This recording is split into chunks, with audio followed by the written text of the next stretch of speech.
Welcome back to Finish the Fight, a gaming podcast, where we produce and develop the highest quality gaming research in podcast form. I am your host, Alex Kendall. And I am your host, Derek Baker. And today we are talking about, one of the top echelons in gaming. They've hit the top charts on Metacritic. It was a game that kind of wasn't supposed to be, went through plenty of iterations, and finally took us deep below the sea. The path of development for this game is so interesting to me. I am really excited to talk about this one today. I was working at GameStop when this game came out, and everyone wanted this game. This game was huge. People that I worked with were talking about it constantly. I mean, this game really kind of just blew open first-person shooters as a genre. We had established IPs that I think were doing really well, and this one came in and just sort of broke the mold. Well, it did. It really applied those RPG roguelike elements into a game that we had seen somewhat of, tried in prior instances, but not as successful as melding this, plus with a kind of crazy sci-fi story. Absolutely, man. And I remember you playing this one a lot. I remember watching you play this one a lot. I know that you were a big fan of this game, so I have to imagine that you're excited about this episode a little bit, yeah? Well, baby, let's get it started, Derek. Okay. About this game, you could turn everything into a weapon. Biologically mod your body with plasmids, hack devices and systems, upgrade your weapons and craft new ammo variants, and experiment with different battle techniques. After your plane crashes into icy, uncharted waters, you discover a rusted bathysphere and descend into Rapture, a city hidden beneath the sea. Constructed as an idealistic society for a hand-picked group of scientists, artists, and industrialists, the idealism is no more. Now the city is littered with corpses. Wildly powerful guardians roam the corridors as little girls loot the dead, and genetically mutated citizens ambush you at every turn. Bioshock forces you to question the lengths to which you will go and how much of your humanity you will sacrifice to save your own life. Bioshock was released on August 21st, 2007 in North America, with Europe and Australia receiving the game 1 week later. Yeah, so Bioshock is definitely one of those games that has such a cool dystopian 1950s, period piece to it that worked. So we'll break it down, what it took to create this game, who worked on it, and how we're seeing it today. Irrational Games was co-founded by Ken Levine, Jonathan Shea, and Robert Fermier in 1997, after the three met while working at Looking Glass Studios. Irrational released their first game in collaboration with Looking Glass, the role-playing survival horror game, System Shock 2, a follow-up to Looking Glass's System Shock in 1999, to a significant amount of positive feedback. Following the release of their role-playing game, Freedom Force, and first-person shooter SWAT 4, the studio would open an extension of Irrational in Canberra, Australia, named Irrational Games Australia. Simple enough. Following this expansion, the development of a third-person shooter survival game called The Lost would start between the two locations. However, due to legal issues with the game's publisher, Crave Entertainment, the project would be indefinitely halted in 2002. With The Lost being canceled, both Irrational locations once again worked together to create Tribes of Vengeance, a first-person science fiction shooter game which would go on to win the award for Best Game and Best PC Game of 2004. In 2005, the main headquarters of Irrational Games relocated to a larger office space in Quincy, Massachusetts. Less than a year after moving, Irrational would be acquired by Take-Two Interactive under the publishing of 2K Games in 2006. During this time, early production into Bioshock had already started between both Irrational locations. Early 2007 would see both locations renamed. 2K Australia, they had to keep it. You know where it is, obviously. It's down under. It's down under. And 2K Boston, which is to the right. I like how you said Boston with an Australian accent, just that. I know you're trying to do a Boston accent. It's so bad. To the right. No. It's all Australian with Bioshock releasing later in the year. Listen, it's Australian studio and then East Australian studio. Oh, man. Despite having moderate success, the System Shock franchise was ultimately deemed a commercial failure by EA in 2001. Afterwards, Irrational's creative director Ken Levine pitched the idea for a System Shock 2 sequel. Not long after the idea was shot down, Levine started the groundwork for System Shock's spiritual successor, while still continuing his work on other titles for Irrational. Yeah, it just seemed like Levine just didn't care. He's like, listen, EA, listen, buddies, guys, friends, pals, Babies. babies.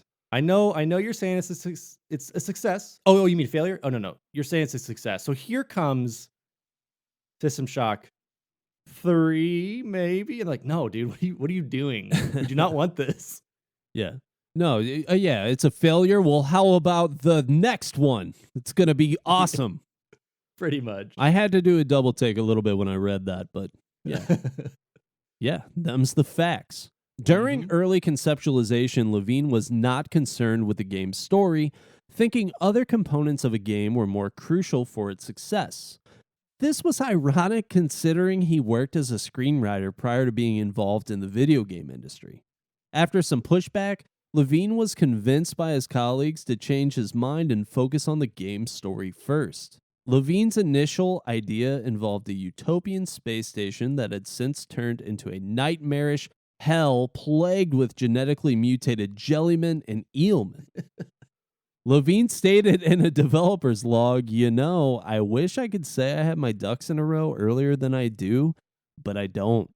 People were coming. I needed a story to tell them, and I came up with that.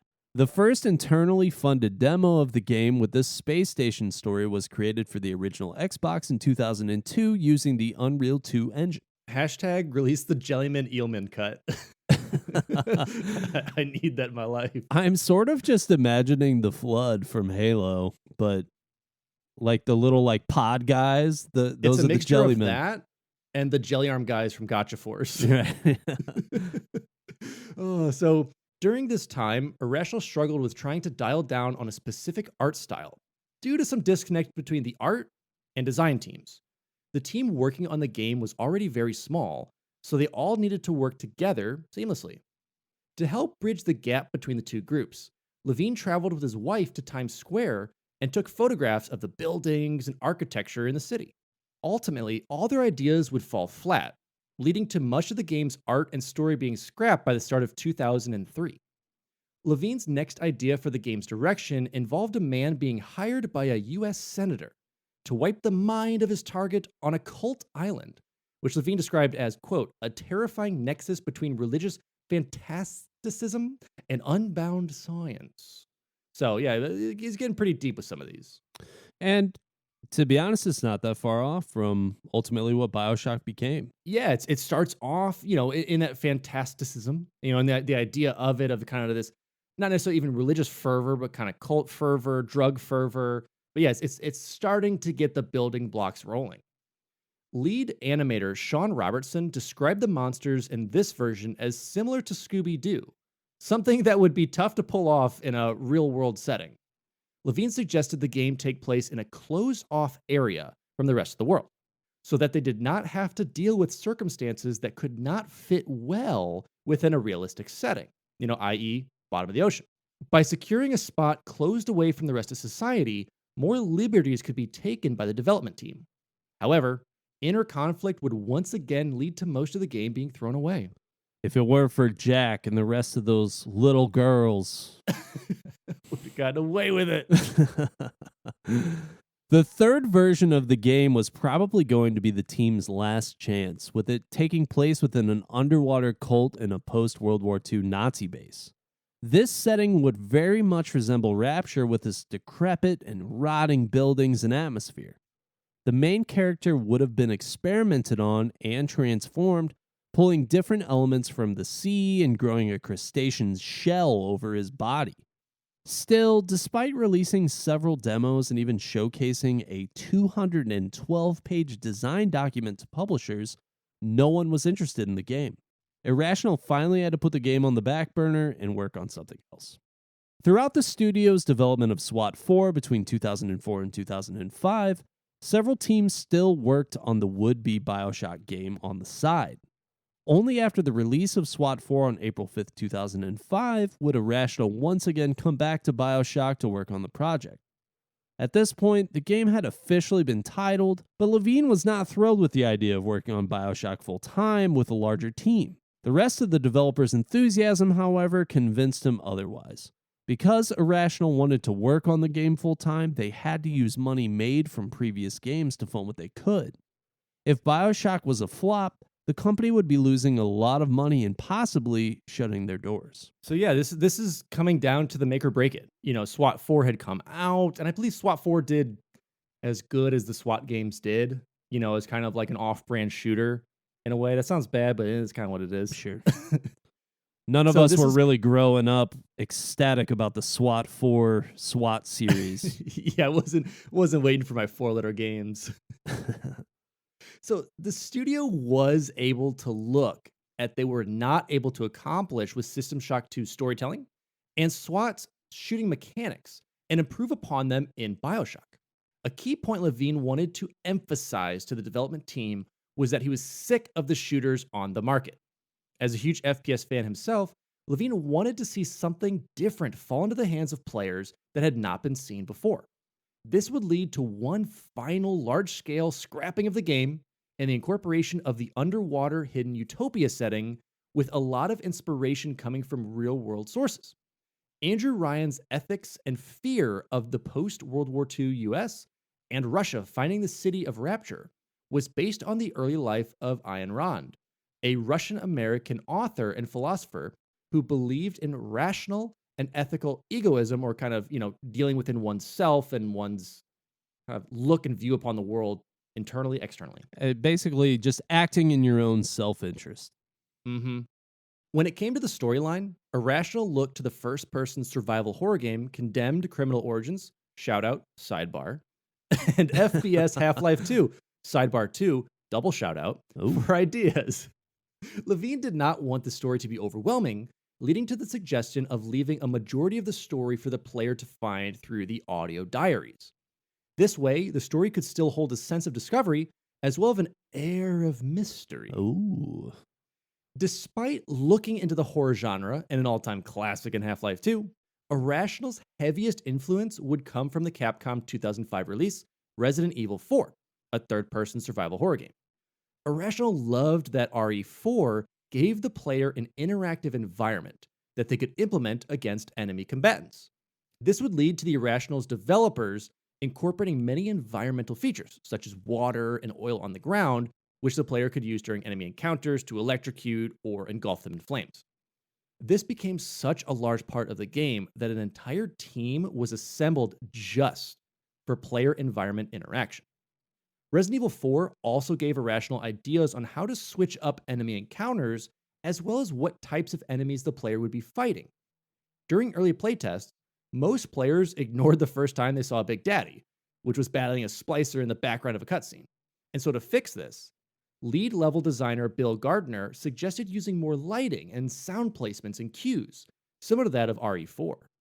This would in turn help the player focus their attention on what was most important during a cutscene. This was one of the most interesting parts of the development process to me, because they had looked to so many first-person shooter games.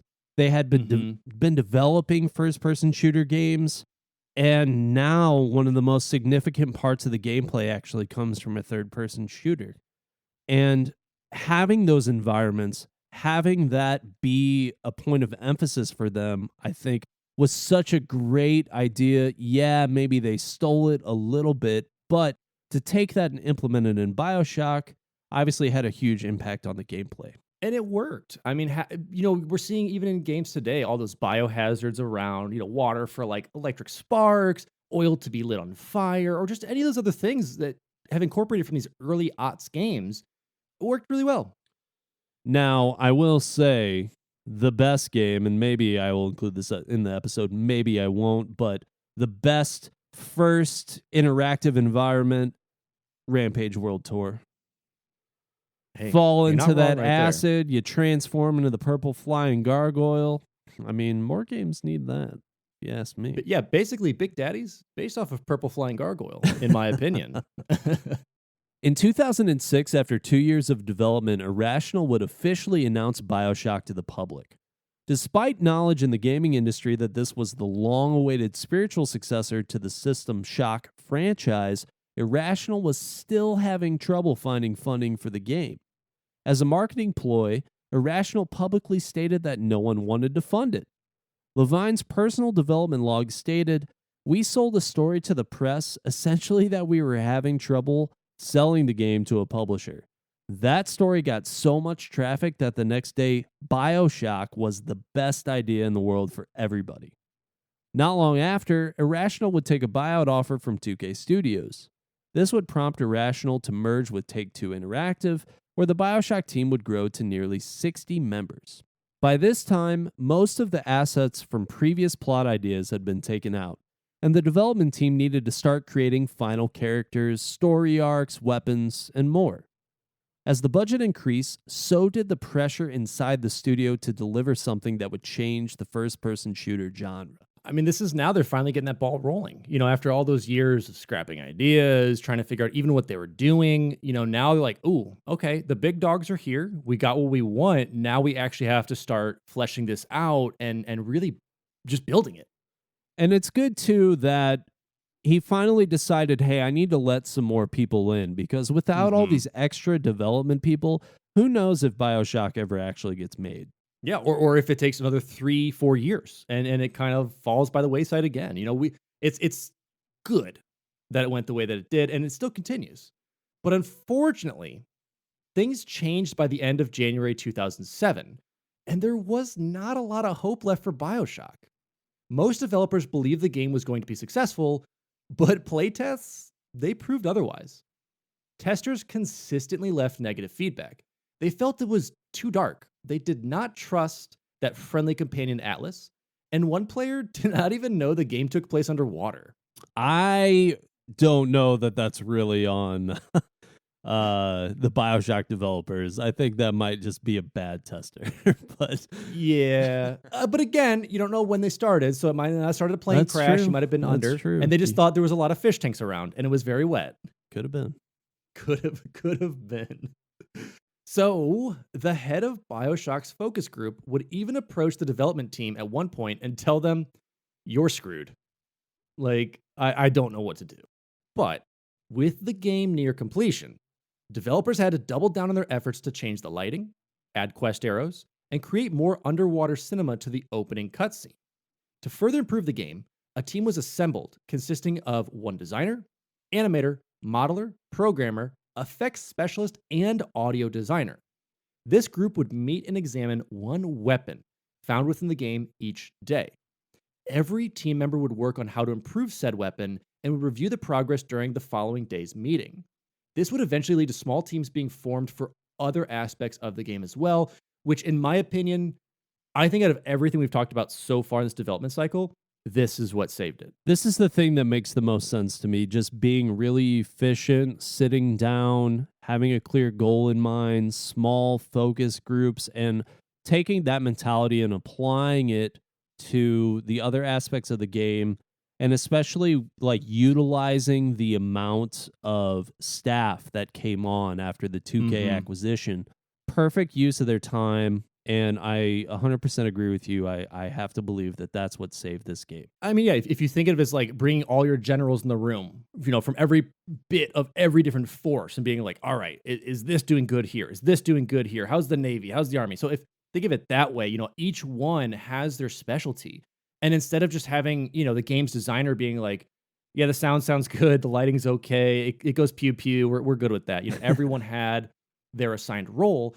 And the efficiency and the need for it made so much sense. And I would love to see that. I mean, honestly, I wish I had enough people in my daily life to plan my life like that.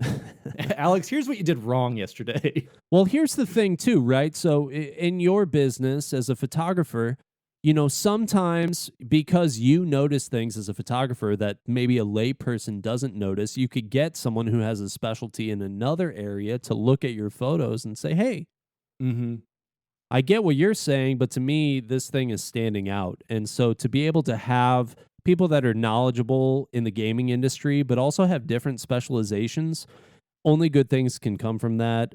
Yep. Very, very similar process and a lot of engineering. Toyota does stuff like that. It's called Kaizen. Really, really efficient way of creating products. Yeah. And so they followed it, and we're seeing the results. Bioshock was originally scheduled for release during the summer of 2007, but 2K would announce to the studio that they had 3 additional months to work on the game. The studio was both relieved and frustrated by the news. Bioshock had already been in development for many years, and the studio was ready to move on. Levine would state that while there were many technical bugs found in the game, there were more narrative bugs overall. He claimed that Bioshock had more narrative changes than any other published game during its final stages, and that they spent several weeks writing 40,000 words of new dialogue. Several months before the release of the game, 2K would place a demo on Xbox Live. Many players noticed that their download for the game was moving at a snail's pace, so Irrational would contact Microsoft about the problem. Although never confirmed, it's thought that because so many people were downloading the demo at the same time that they were actually crashing the Xbox Live servers. On August 20th, 2007, just one day before Bioshock's release, a PC demo was made available to the public. The development team easily designed a custom interface for the PC version since the studio originally had a PC-oriented background. This was especially important for the PC release since this version needed to feel like its own game.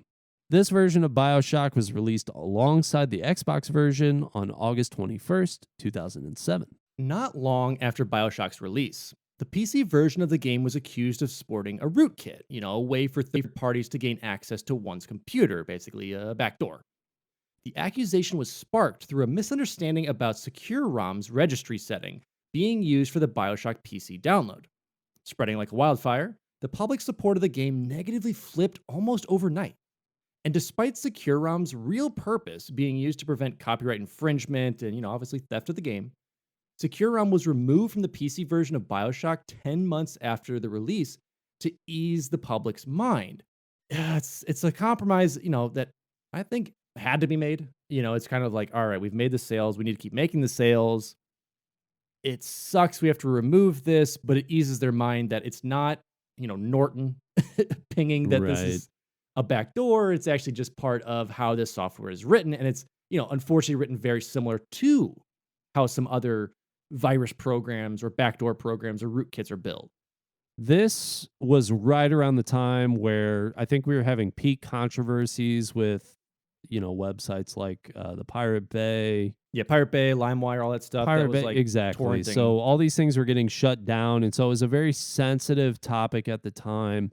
Publishers were doing whatever they could to make sure that their games weren't being stolen, but obviously, if there are backdoors being put into the games as a result, that's not really the answer either. So definitely a compromise, I agree, that needed to happen, and they got rid of it, right? Yeah, so it was pulled. And so PC players were quick to speculate about a PS3 version of Bioshock being released after finding code in the game linking the two. But Levine would quickly shut down any of these rumors since Bioshock was released as an Xbox 360 exclusive. However, senior designer Joe McDonough did believe that the more copies Bioshock sold, the better chance it could perform on other platforms. So on October 2nd, 2008, a Bioshock demo was released on the PlayStation 3, with the full game being released 15 days later on October 17th. So the overall budget for Bioshock, starting at its conception in 2001 through its release in 2007, was estimated over $25 million. Granted, in today's standards, that's kind of a drop in the bucket for a AAA game. Right. But back then, I mean, that's some fat stacks spent on this. Yeah, for sure. So, Alex, got a little bit of extra for you here. A little bit of additional trivia. Oh, some tidbits? Some giblets, if you will. I see. Just a few giblets. Did you know the films The Manchurian Candidate, Fight Club, 1984, and Lolita were all studied to help create Bioshock's atmosphere? I could see it. Definitely 1984. I could definitely see that one for sure. Fight Club also, maybe with a little bit of spoilers, the backhandedness, the surprise, the turn, the shock factor, all that stuff. Ken Levine was also inspired by the ideas of Big Daddies and Little Sisters after watching the movie Ants. This one, of all movies. very surprising. Yep. There is a bug found within the game that displays the message, exclamation, exclamation, bug this. If you can read this, Paul Hellquist did not do his job. Love, Klein. The process to find this message is tedious, but was created as a joke by lead programmer Chris Klein. And it's known that during development, Klein and Paul Hellquist did not get along very well with each other. So you typically have that lead programmer, lead designer, kind of going back and forth. I want super beautiful trees. Well, hey, those beautiful trees need to be programmed. Just the whole back and forth, making it beautiful, making it functional. Such a good time. The chain tattoos on Jack's wrist are never addressed within the game and have never been addressed during any interview. I found that one really interesting. Yeah, I mean, it's obviously a stylistic choice. You don't just make those.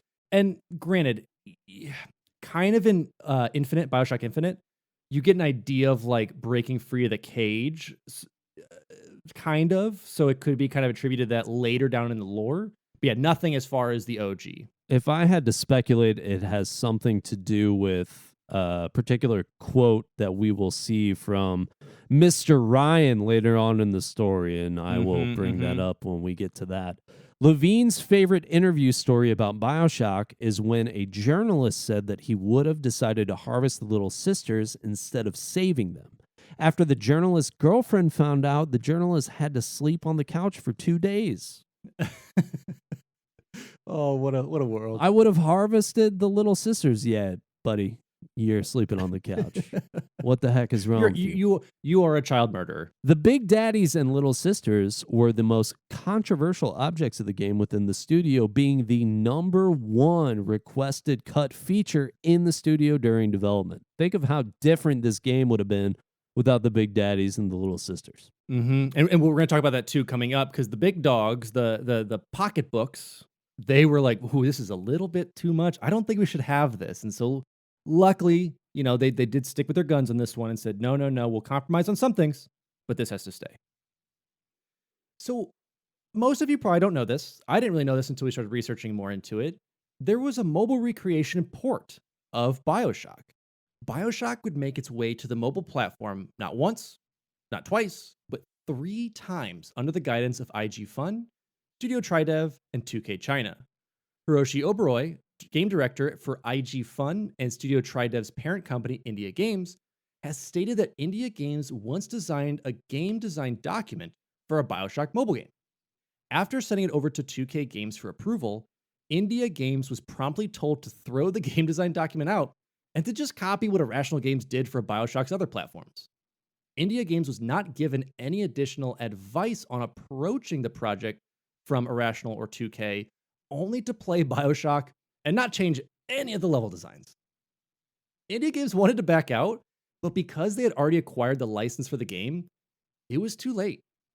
However, this encounter was not the first time India Games had dealt with poor treatment from a larger company. Previous licenses with The Office, Bruce Lee, and Garfield IPs, of course Garfield's in there, had also resulted in the licensures not wanting to work very closely with India Games. So, hearsay of what happens with it, but sometimes when you do farm it out, I can understand being like, just do what we did, but do it differently, but the same.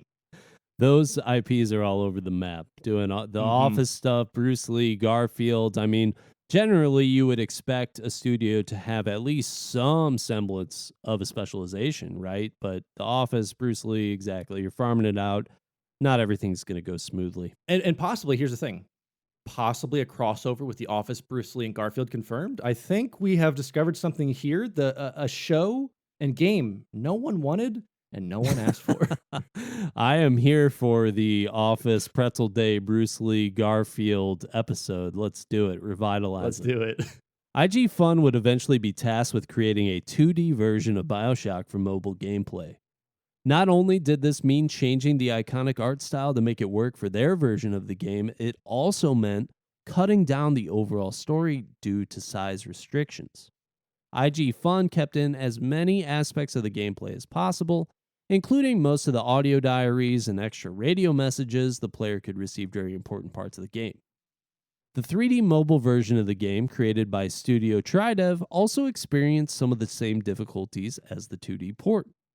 Tridev and IG Fun both had to lower the mature content of the game to make it more accessible to a wider audience. This meant reducing the gore and most of the explicit language, but the player could still harvest little sisters since it was such an important part of the original game's popularity. Even though the process was only estimated to take 3 to 6 months, the development for the 3D version alone extended that timeline to almost 2 years. When the project's finished, the 2D game was reduced to 3 chapters and the 3D version down to 2 chapters. The first chapter for the 2D version was released on January 5th, 2010, with a 3D version following on February 9th through the Verizon store. Overall, the games were only successful in Europe, barely allowing the studio to break even. Unfortunately, the second chapter of the 3D version, as well as the second and third chapters of the 2D version, would never be publicly released. The development for both games ended up costing nearly $500,000 to develop. So $25 million for the OG, $500,000 for over here. And it's interesting to see the idea for the ports, and honestly, those early 2010s, that was when people were like, let's start just doing stuff for mobile as well. Let's just put everything on there. And when you farm it out to, foreign studios for this and trying to get them to do it, obviously to save budget and get it done faster, it doesn't work. Yeah, it was definitely a very ambitious project for them.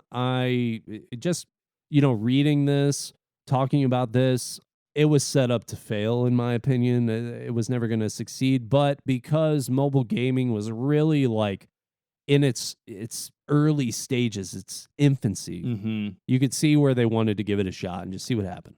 Several years later, 2K Games would have 2K China port Bioshock to iOS. This game could only run on an iPad Air, iPad 4, iPad Mini 2, iPhone 5S, 5C, and the OG 5, since it needed at least 2 gigabytes of RAM to perform, so all the older ones just couldn't even handle it. 2K China would use the same audio from the PC version of the game, as well as the same zoom-in field of vision due to iOS devices having restrictive screen ratios.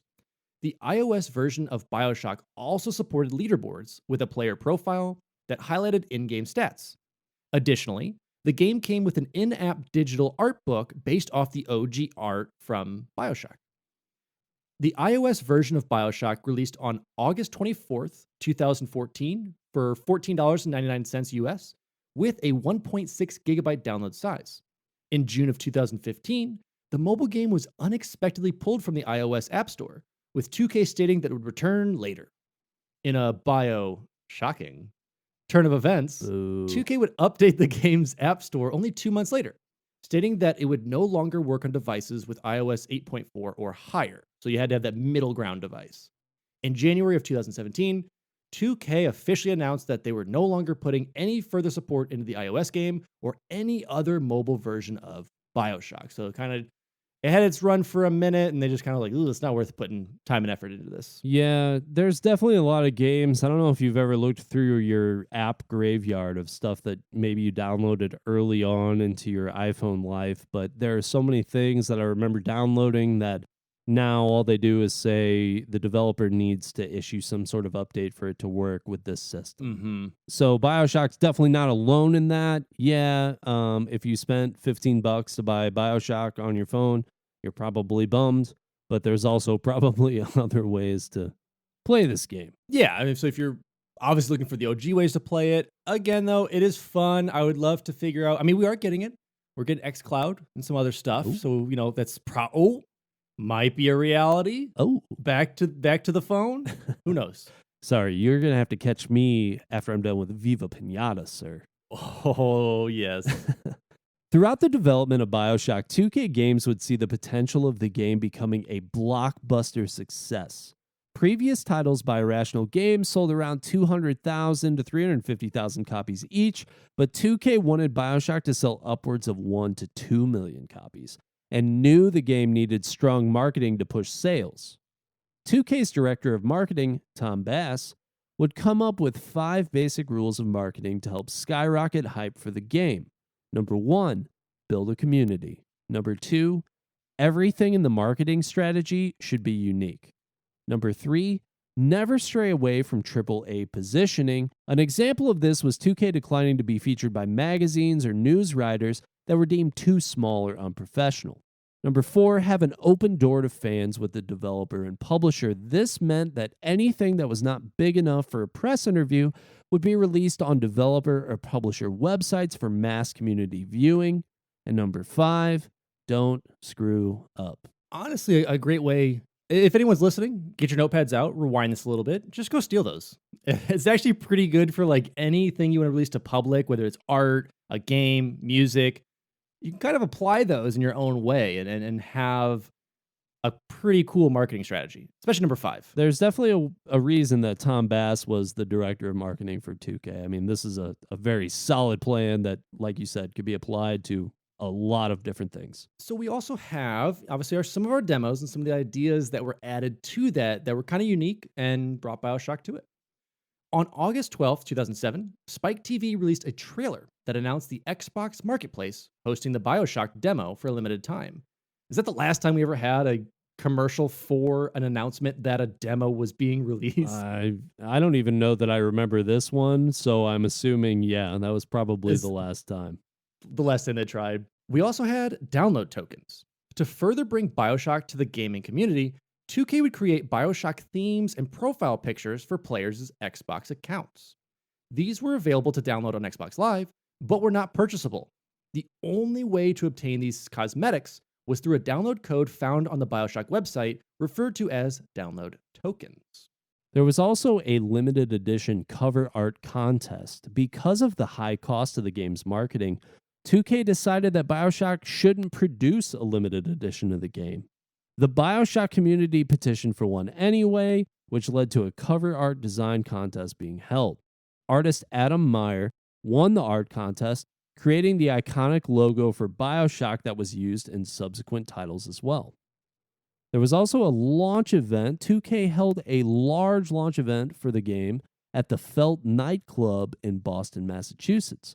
The entire nightclub was covered in Bioshock-themed decorations, and waitresses were dressed as little sisters, giving attendees appletini-flavored Adam shots. Bring back the cool-ass release parties. For real, give me tigers, give me Bill Gates, just or lions, whatever it was, running around. Age of Empires episode. All right, that's our goal. Post-year of this world being shut down, you and I need to figure out when a game's being launched in like LA or Boston or New York, whatever, and find one of these sick parties to get into. It needs to happen. And then, honestly, here's the thing. It's just more content for FTF. I mean, absolutely, man. Let's live stream one of these big boy events. Some BB events. All right, so let's move over. Spoilers ahead. If you haven't played it, we're going to talk about the campaign. So spoilers ahead. Skip ahead to minute. Probably like 20. Give it 20. But also, just don't listen to this episode. Just stop. Or just already play the game. Anyway, let's jump to the campaign. The story begins on the title screen with the main character, Jack, in an airplane over the ocean. But it quickly cuts away to the plane crashing. Jack does survive the crash and makes his way towards a mysterious lighthouse. Inside, there is a bathysphere. That's like the big kind of open-y thing that looks like a giant old-school tank that you get into. So it basically balances out the pressure. There are definitely, like, if you've played the Halo series, very similar things on the Halo ring, where you kind of go through the water and you can look through. You're just in a glass case, basically. Yeah, kind of like that elevator scene. There is a bathysphere metro transport that takes him into the underwater city, Rapture. Quickly, Jack sees that the city is in a state of ruin. He receives a radio transmitter and is guided by the Atlas, who is, for now, just a friendly voice on the other side of the radio. Throughout the city, Jack must fight off splicers, genetically mutated Rapture citizens who came into contact with Adam, a chemical substance harvested from sea slugs. Using Adam allows the user to genetically alter their body, which is the cause of madness within this Rapture. Continuing forward, Jack collects Adam from Little Sisters after defeating Big Daddies. He finds Rapture founder Andrew Ryan in his office and learns that he has been brainwashed and is under the control of anyone who asks him the question, "Would you kindly?" before a command. Ryan then commands Jack to kill him while he screams, "A man chooses, a slave obeys," effectively committing suicide, but proving to Jack that what he's been told is true. Afterwards, the player learns that Atlas is Ryan's rival, Frank Fontaine, and that Fontaine was actually controlling Jack while posing as Atlas. Fontaine attempts to kill Jack, but he narrowly escapes with the help of some little sisters. And so this is the moment where that quote, "A man chooses, a slave obeys," that's what I think the tattoo on Jack's wrist is supposed to symbolize. But that's just my own personal theory. What do you think? No, I think that's good. I think like the brainwashing, the Fight Club analysis here as well, tying in some 1984 building up to this. I think it's very interesting. So yeah, that definitely could be exactly what that is and the motif of it, because we get that motif in Bioshock 2 and Infinite as well for some other characters of kind of breaking their bonds, escaping the cage, things like that. So I think that is kind of the motif that carries through. So look at that. It's a hashtag detail. Oh, just general detail right there for you folks. hashtag general details, no walkthrough. Ooh, yes. We'll extend those out. I love it. And the "would you kindly" quote, if you start this game up, that's the very first thing that Atlas says to you. "Would you kindly pick up the radio in the container?" It's the very, very first thing that he says to you. And so from the beginning of the game, I mean, it follows that path where you are being controlled. Safe but knocked unconscious, Jack wakes up in a sanctuary for Little Sisters. Dr. Tenenbaum, the creator of the Little Sisters, is able to stop some of the vocal triggers, including the question, "Would you kindly?" And eventually, Jack is able to track down Fontaine. Knowing there's no way out, Fontaine injects himself with a copious amount of Atom, transforming himself into a towering super being. Despite this, and thanks to the help of the Little Sisters, Jack is able to defeat Fontaine and extract the Atom from his body, killing him once and for all. Now, depending on the player's decisions throughout the game, 3 different cutscenes are available, each narrated by Dr. Tenenbaum. The first cutscene is a happy ending, which plays only if the player saves all of the Little Sisters. Jack then returns to the surface, adopting 5 Little Sisters. It would later show Jack on his deathbed surrounded by the 5 girls he saved. The other 2 cutscenes, which are both visually identical, show Jack's aggression towards the Little Sisters, leading to splicers reaching the surface and attacking the crew of a submarine with nuclear missiles. If the player kills all the Little Sisters throughout the game, Dr. Tenenbaum's narration is angry. But if the player only kills some Little Sisters and saves some of the others, her narration comes off as sad. Yeah, I mean, it's kind of interesting to see that you do have a payoff. You already had the moral choice in the game to do it, but then the payoff at the end is kind of like, I think the worst part is the sadness. Like, either saving them is great or killing them all is like, it's angry, but like, you could have saved them, What are you gonna do? No one wants to finish a game and meet sadness at the end of it. No, not at all. And I think it's a great ending. It was a very interesting story of the game. The Fight Club twist of kind of like, it was actually me controlling you all along, posing as this happening, but this didn't happen, but this was actually me. Pretty interesting. I definitely do like it. And let's break the gameplay down a bit. Let's talk about what's in it, what kind of made Bioshock different, and how does it function. Bioshock, as we know, is an FPS with RPG-esque customization and crafting elements.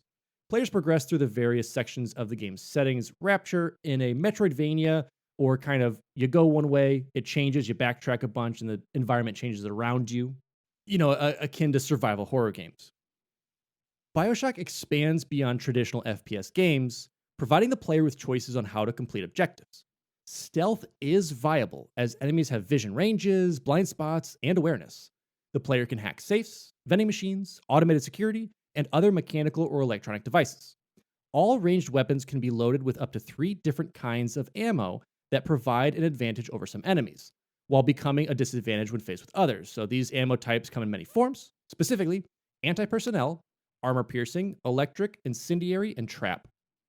The research camera allows the player to study the city's inhabitants to learn and exploit their abilities and weaknesses, yielding damage bonuses and other exclusive rewards.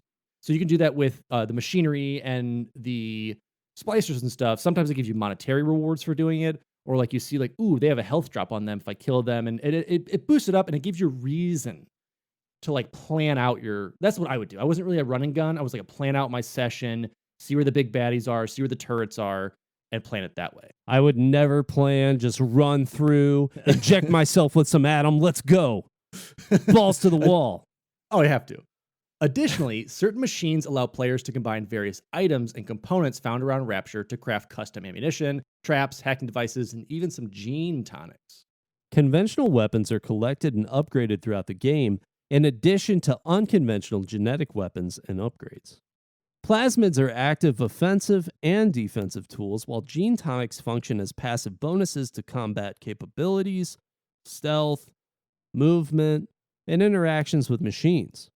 Genetic upgrades are grouped under 3 types: physical tonics, engineering tonics, and combat tonics. The player at all times will need to use stealth to slip by security devices and enemies, and can also hack into security devices to turn automated defenses to their side. Health and Eve, so the parallel to Atom there, can be replenished with first aid kits and Eve hypos, of which the player can carry a limited quantity. Alternative methods of replenishment are the use of health stations and consumable items scattered around Rapture. The main currencies used in the game are Atom and Rapture dollars. Atom is used to purchase genetic upgrades from the Gatherer's Gardens, while Rapture dollars are used for purchasing items from vending machines, bribing them for benefits, and paying for the automated services. Upon dying, the player will respawn at the nearest Vita chamber at no cost. Bioshock functions are similar to System Shock 2, such as Plasmid-like psi abilities, hacking, and action gunplay. The games even share their themes of science taken to the extreme, unleashing evil upon an isolated world and an atmosphere of suspense and horror. So it's, as we had said, a spiritual successor to the System Shock series. So definitely taking some of those ideas and methods that were in there, applying them differently to, this whole different kind of archaic, crazy world, and making its own. Underwater, of course, but making its own. So let's talk about DLC. Some delicious looking chicken. Ooh. Although creative director Ken Levine showed interest in expanding the narrative experience of Bioshock, there would be no narrative DLC planned for the game. Many of the ideas for the story that the studio had for DLC moved on into the sequels. But we did have a couple. We had the Plasmid Pack. 2K Games released the Plasmid Pack DLC on December 4th, 2007, featuring new plasmids, achievements, and an option allowing the player to disable Vita Chamber Resurrection, so you can make this kind of a hardcore mode. We also have the challenge rooms. All challenge rooms test either the player's problem solving or combat skills. These challenge rooms were initially PS3 exclusives for Bioshock and were released in 2008. Challenge rooms would eventually make their way into the Bioshock The Collection series in 2016 for any of the platforms. In addition to that, there was some cut material.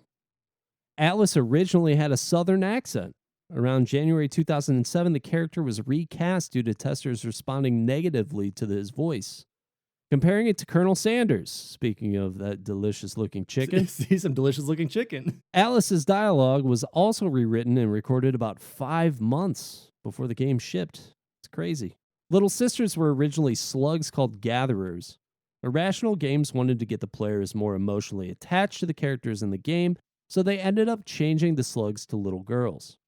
Other concepts for the Little Sisters included frog-looking things with funnels attached to their butts, chipmunks, crabs, monkeys, dogs in wheelchairs, and goblins.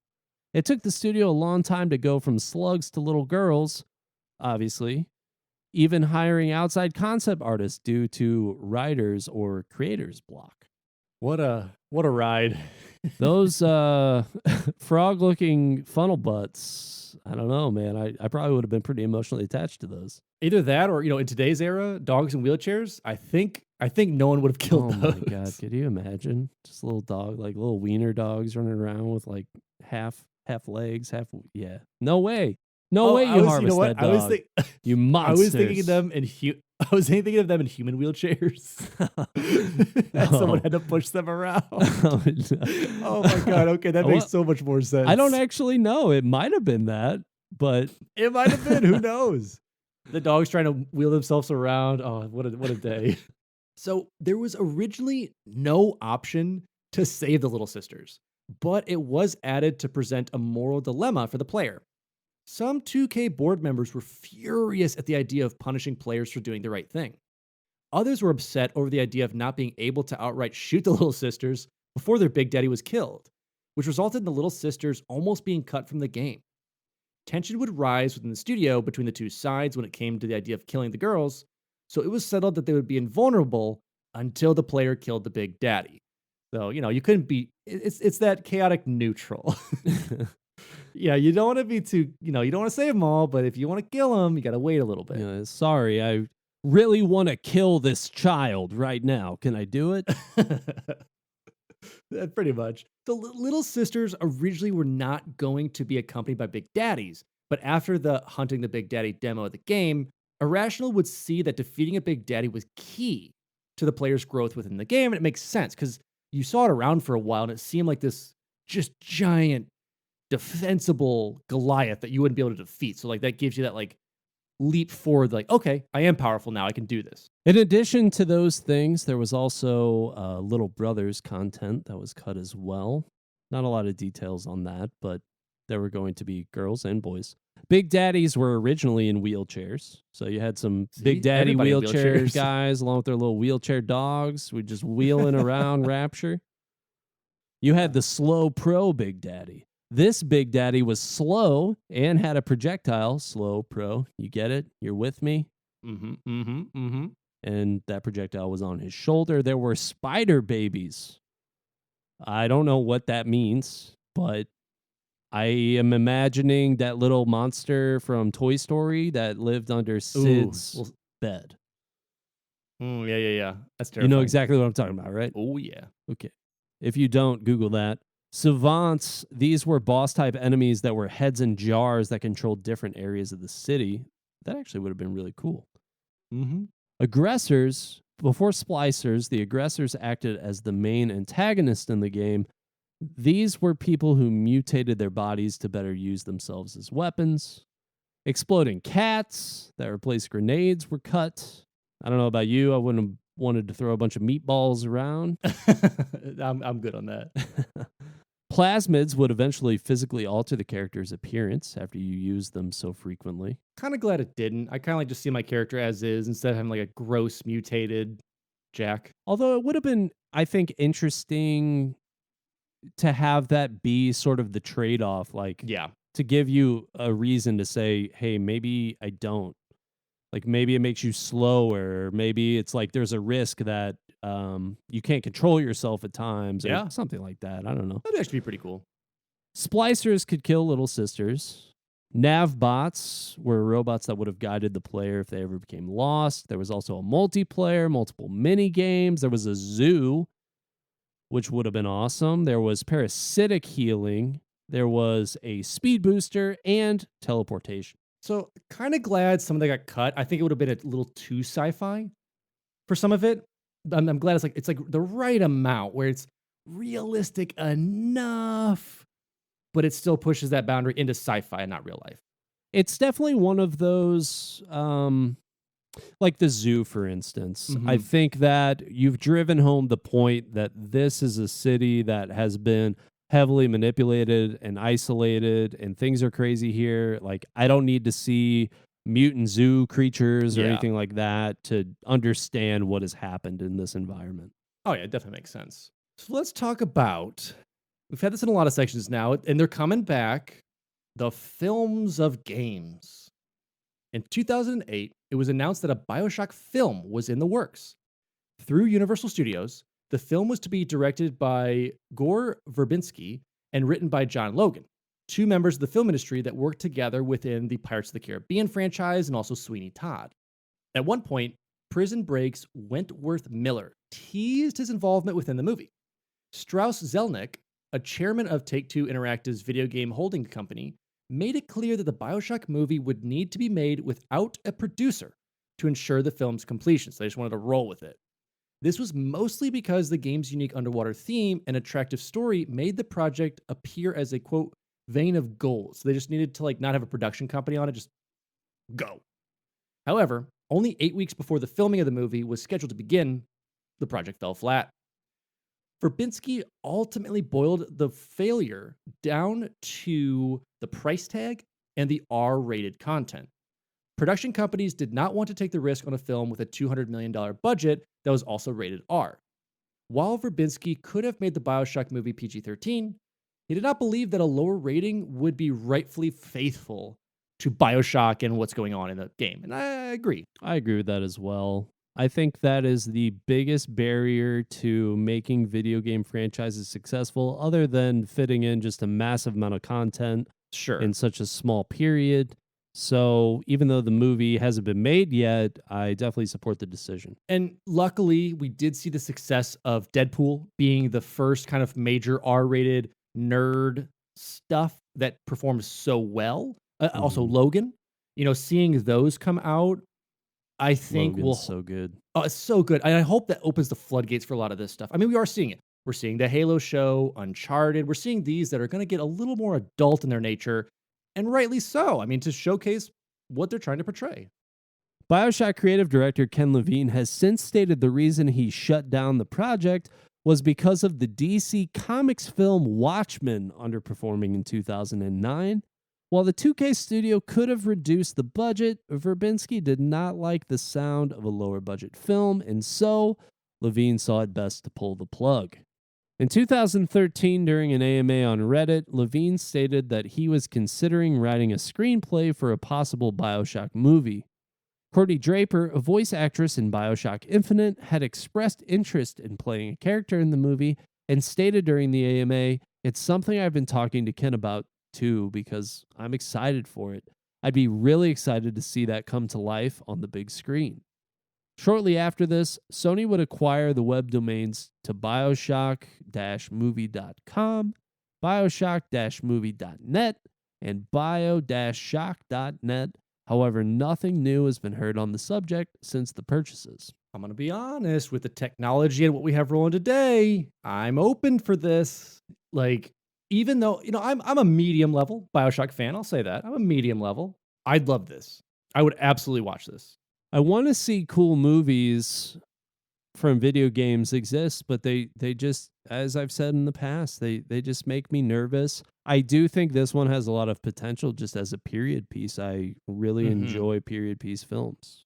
Yeah, to tie in earlier, as I had said, them kind of taking this property and it being somewhat realistic, it's can make its way into the movie realm without a lot of CGI. I guess I would say you still want to have the implements of it, but it doesn't have to be a full weird CGI movie. It can still have a lot of real life stuff and costuming and use the CGI to help around it. So that's my hope if they ever made a movie like this. If I had to, I think, pick my ideal art style for that film, it would be sort of in the vein of Kick-Ass a little bit, where it's cartoony and it's a little bit goofy, and the Big Daddy shows up, and maybe it's a Scott Pilgrim-esque thing as well. That would be my ideal thing. I don't know about you, but I feel like if it ever did kind of get into that corny realm, that would be a good way to still make it work. Either that or take it more in the horror realm. Oh, yeah. And make the splicers super messed up, the Big Daddy pretty scary. I think you could do that without having to show everything all the time. It'd be interesting. We'll see. It could either be a great horror film or it could be like that Hulk movie from the mid 2000s that were just flashes of green for 3 hours. I must say no to that, please. So let's jump over to the music and sound design. The Bioshock original soundtrack was composed by Gary Heimann, who was able to land the gig through friend and Bioshock sound designer Emily Ridgway. The development team initially wanted Heimann to focus on reflecting the artwork and physical world of Rapture in the music. However, Heimann found himself moved at the thought of Rapture being a once paradise that had since fallen into darkness. Heimann described his inspiration for writing during an interview with audioxide.com, saying, quote, It was tragic to me. Andrew Ryan's uber individualistic vision is another ideal corrupted and warped out of recognition.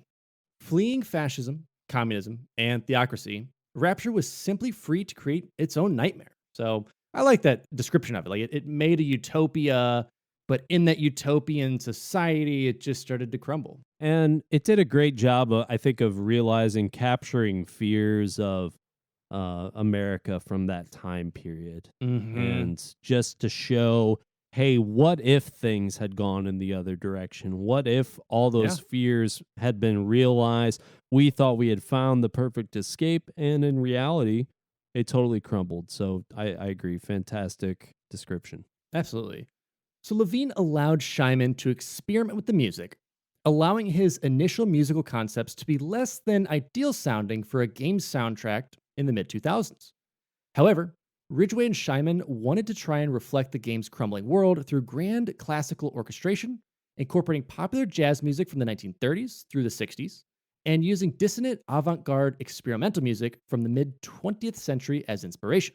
Orchestral composers such as Shostakovich, Prokofiev, John Cage, Ligeti, Penderecki, and Bartok were used as the basis for most of the orchestral music in the game. Some of the composers were chosen not only for their music's distinct sound, but also because of their life story.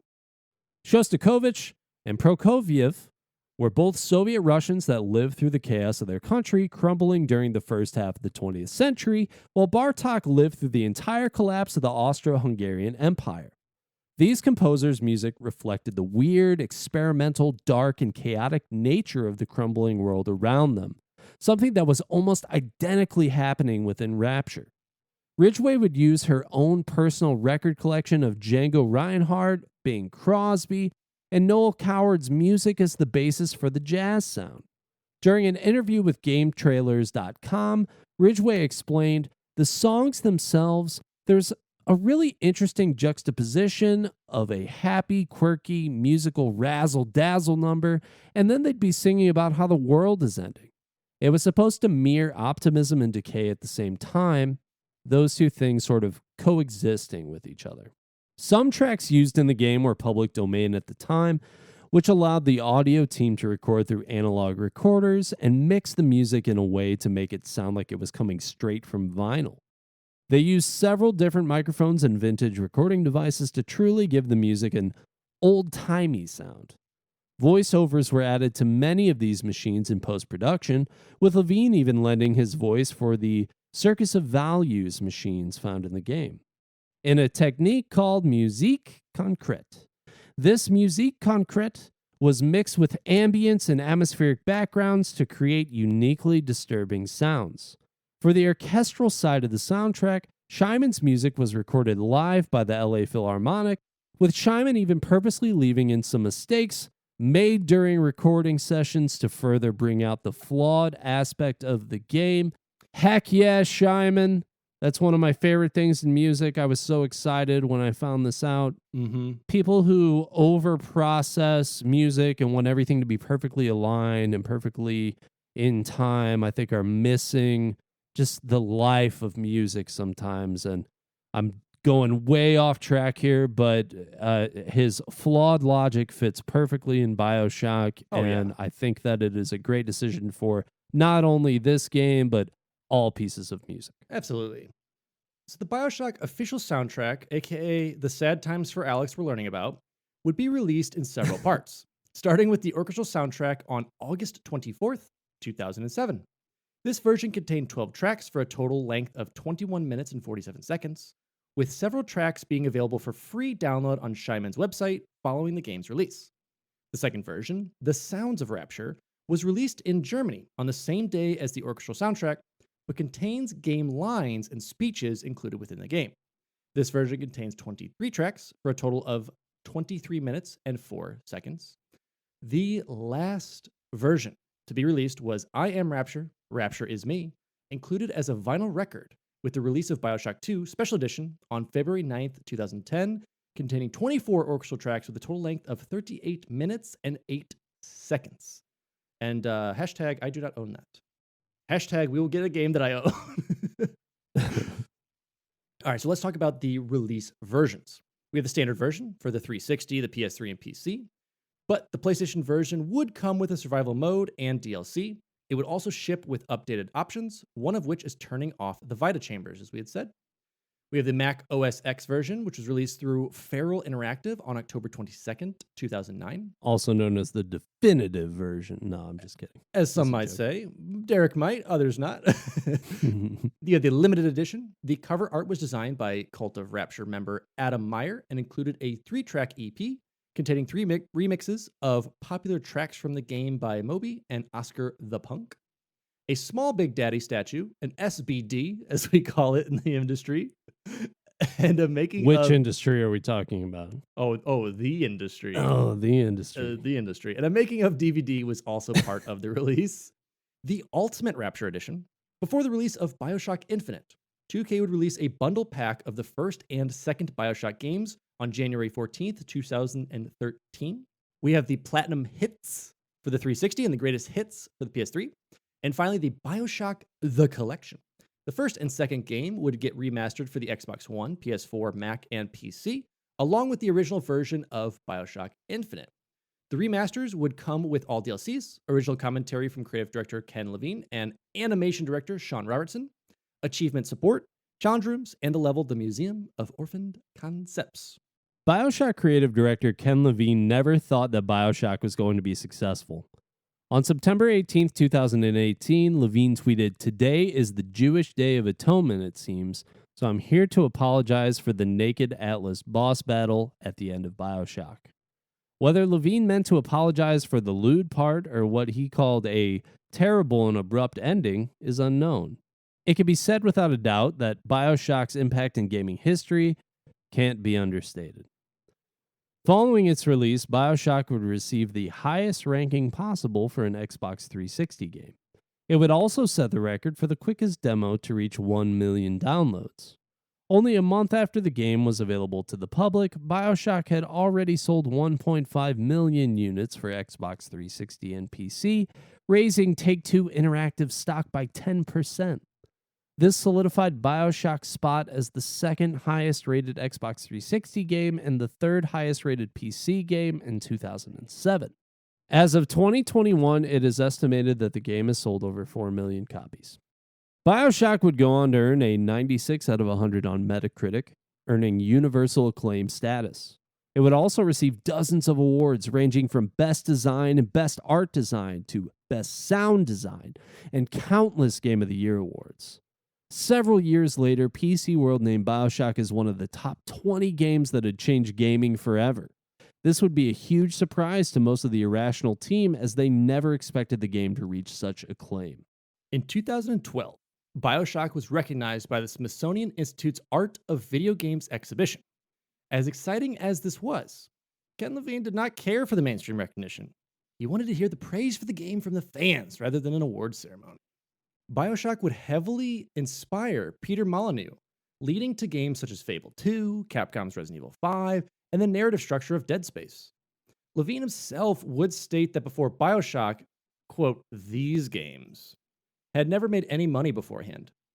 Bioshock Easter eggs can also be seen when a Big Daddy appears in an episode of The Simpsons, as well as the iconic "Would you kindly" line being referenced in the playtest episode of Black Mirror. Overall, Bioshock's legacy is that of a game that most fans had never experienced before, ranging from its unique aesthetic and innovative gameplay as an FPS to the freedom given to players to discover the world of Rapture. Bioshock is something for any kind of player.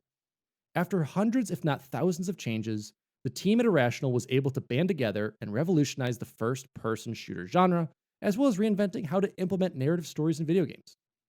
14 years later, the game still holds up to many modern standards set for video game development. To this day, the game has not only been used as a source for investigating narrative, idealism, and philosophical implementations in video games, but also as something that fans can simply put into their console or PC to travel back in time to enjoy doing away with the idea of gods or kings. It is clear that Bioshock's tremendous impact on gaming history and the world is evident through its successful fan base and awards and possible cool movie that's kick-ass but not. We will see. And so with that, that is our coverage of Bioshock. So Derek, as always, Why'd we pick it? What do you think? We picked this game because how can we not? I mean, I say that a lot about the games that we talk about, but Bioshock truly was one of those games that I saw just change the gaming industry. It's had, Mm-hmm. again, I say this about all the games we talk about because we want to talk about influential games, but just the impact that it had on not only the first person shooter genre, but horror genres as well. I think that it's really unique in that way. And just a very, very interesting concept. It had so many things, like a great period piece setting, and Oh yeah. great, unique first person shooter RPG elements. And we've talked about all those things, so I'm not going to get repetitive on them, but this is going to be a game. This is generally where I'd give a rating to a game. And I'm not going to give a rating to a game this episode because this is a game that honestly, for me, when it came out, was so scary. Mm-hmm. Like, did the horror element so well that I could barely get into it. I really tried. I've tried it multiple times. I get scared. Like, just to do a little bit of research for this, I started watching gameplay footage again, and it terrifies me. And I Yeah. feel like it's such an understated, underrated part of BioShock that you really feel isolated. You really feel alone. I mean, you crash out of this plane at the beginning of the game, and there are people talking about your presence, and they obviously know that you're there and you can't see them. And there's sort of this anxious feeling of when this thing stops, when this elevator stops, when I get to the end, there's going to be something waiting for me at the end, and I don't know what to expect. And then when you do finally get to that point, there's a guy there that he gets ripped apart by a splicer right in front of you. And in the midst of the splicer trying to break in to your little, like, nice safe bubble, you're getting this interaction from Atlas. And then to know the plot now and to know what really happens and to truly be alone in Rapture, the whole game just scares me. But I will say, like, doing, like, research on this, talking about this, looking at the gameplay stuff again, this is 100% going to be a game that I play again. And I think that this is going to be the first game that I stream once I get going with the stream now. I think it's totally worth it. I think, hey, listen, this is the first rating I agree with you, a non-rating. Because it is tough, without playing it, but also just like the legacy it leaves, it's tough to have that in there. And you can really see, going back to those spooky, scary elements you're talking about and the jumps, Condemned, Criminal Origins, or Condemned 2. Both of those did that so well. Like, kind of some OG Xbox 360 games, they're well worth checking out if you have not, and you like horror stuff, suspense, thriller. They were kind of the predecessors to Amnesia or to any of those other games that are Outlast. Any of those is kind of where Condemned is their big daddy, some might say. Joke of the day. So you see that. You see the Resident Evil 4 elements. You see all these other things that are included in it and done so well. Such beautiful architecture in it, such beautiful artwork. It's a game to play. If you have not played it, there's plenty of different versions to check out. You can usually find the collectors or kind of the compendium version with all three of them on there, pretty cheap, running $15 to $20 on sales for a lot of that stuff. So it's definitely out there.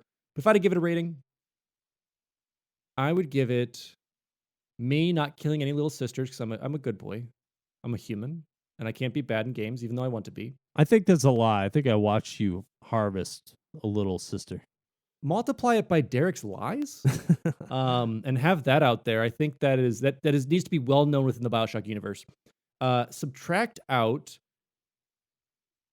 the vending machines because they just, no one likes a vending machine.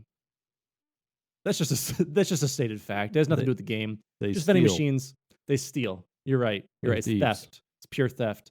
And take that all out of Atlas, but Atlas in the terms of the guy that holds the world up, not of the game. out of Adam Levine. And that is my rating. Okay. Yeah. Thank you. I Thank like you very it. much. Thank you. Research for this episode was done by Alex Kendall and Derek Baker with assistance from Evan Barr. The intro and outro music to this episode was written and composed and recorded by Evan Barr. I'll keep it short and sweet. You love them. We just love them this episode. We love them all.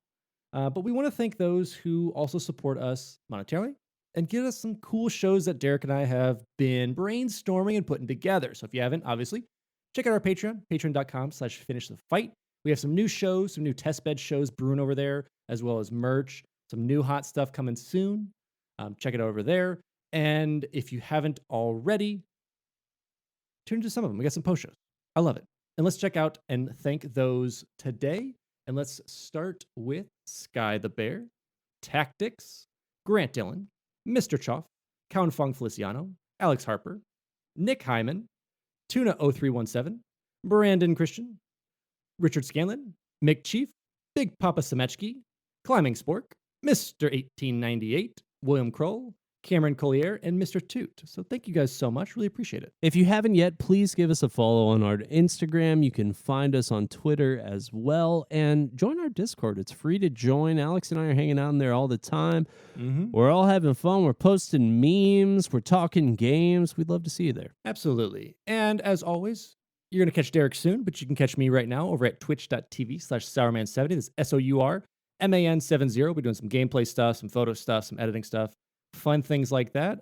And be sure to check out our Etsy shop where we're having some new merch coming soon. You can catch us on Apple Podcasts, Spotify, or your favorite podcast listening platform. If you haven't, please leave us a review. We love hearing from you guys. We appreciate the feedback. It helps us out a lot. And again, that was Bioshock. What did you think of it? Have you played it? Do you live in a bubble under the sea? Are you perhaps SpongeBob? Let us know. And with that, A big daddy under the sea. a big daddy under the sea, Larry the Lobster. And with that, I am your host, Alex Kendall. And I'm your host, Derek Baker. And thank you again for tuning in to Finish the Fight, a gaming podcast.